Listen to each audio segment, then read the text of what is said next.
I mean, as you quite rightly say, the old paradigm of materialist separation of science, it really is about a meaningless and purposeless universe where the whole process of evolution is driven by randomness, where somehow, after a long time from the first moments of space-time, consciousness somehow arises from material brains and is limited to our material brains. That entire paradigm is being turned completely on its head.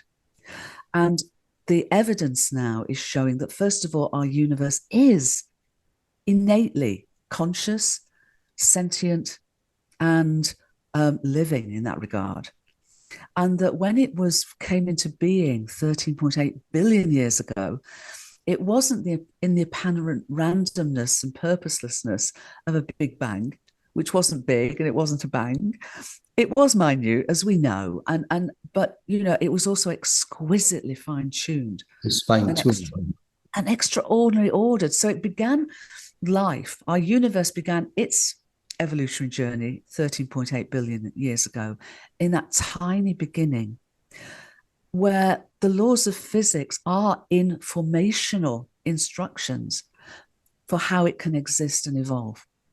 And the point is that the way it was set up was so incredible that it essentially embodies an impulse to evolve from simplicity to complexity.